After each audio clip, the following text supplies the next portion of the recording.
Catholic high school in PA. Each year, the Archdiocese of Philadelphia made it mandatory that each grade went on a retreat.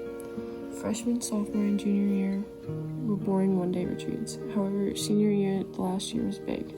I watched each class before me leave for this retreat and come back happier than ever. There was an August, November, and January opportunity for this retreat because it was 4 days and 3 nights long at a retreat house. This retreat was called Kairos. The retreatants came back from the retreat Kai High. Everything that happened in the retreat was a secret. You didn't know what you were getting into, and after you had to swear to not tell any of the younger grades what went on. Classes before me and even the part of my class that went before me made jokes about playing naked basketball.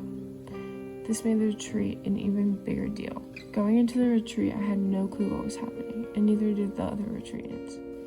The retreatants got put into groups, and each group had an adult leader, which was typically a teacher, and in some cases an alumni that came back to help on the retreat.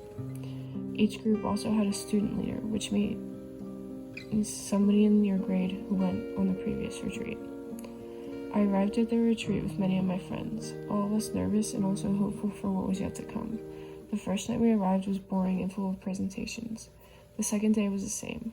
I started to become discouraged because I didn't sign up for a retreat to spend 4 days watching presentations from leaders. I didn't feel a sense of community with the people I was there with.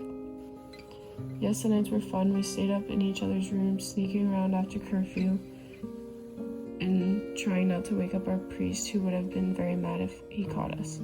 It wasn't until the second night that I felt what this retreat was really about. I watched presentations all day. At dinner time we ate, and I talked with my friends about how discouraged I was. They also expressed the same feelings. However, we did not know what was coming for us that night. By this time it was late. I can't tell you what time it was because we weren't allowed to know what time it was. We were on God's time. I can tell you it was dark out, and after dinner, we all talked with our small groups in our assigned rooms, and then we were brought into another room with everyone. For what you may ask, you guessed it, another presentation. I have to be completely honest with you, I paid no attention to this presentation. I was so over watching people talk while everyone else had to just sit there. However, at the end of this presentation, the speaker, Miss Di Giuseppe, started talking about a gift we were about to receive. Everyone sat in silence, confused. Father Norman, the school's priest, then began talking. He told us he was going to call the small groups by color out into the hallway.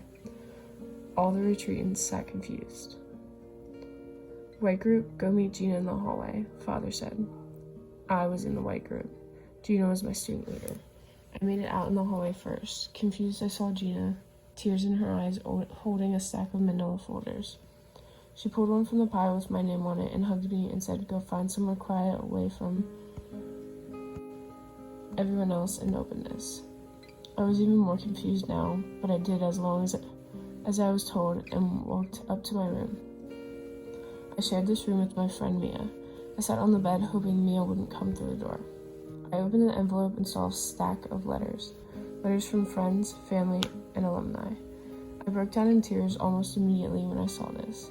I don't know why, but all my emotions seemed to just pour into crying. I read letters my mom sent, and my grandmom, and previous retreatants. I got to one letter and read, Love Sam, at the bottom of the page. Sam was one of my closest friends.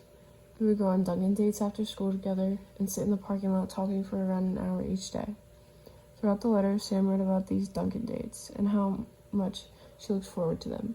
She wrote about how some days she doesn't think she can get through the day and remembers about our Dunkin' date after school. She wrote how much she appreciates me and has full faith that we'll be friends forever. While all the other letters I read definitely impacted me, Sam's impacted me the most. Everything Sam wrote about me, I felt the same way about her. But neither of us had ever said these words out loud. To see them on paper that she wrote specifically for me to read in this night was special to me. Those words impacted how I looked at our Dunkin' dates, and even if I wasn't feeling good or didn't feel like going to school that day, knowing that I would impact her day so much, I would go, as I knew it would impact me in the same way. All of these letters impacted my life. I even bring them with me to the beach or to school with me. Whenever I'm having a bad day or just need to pick me up, I put on music and open my letters.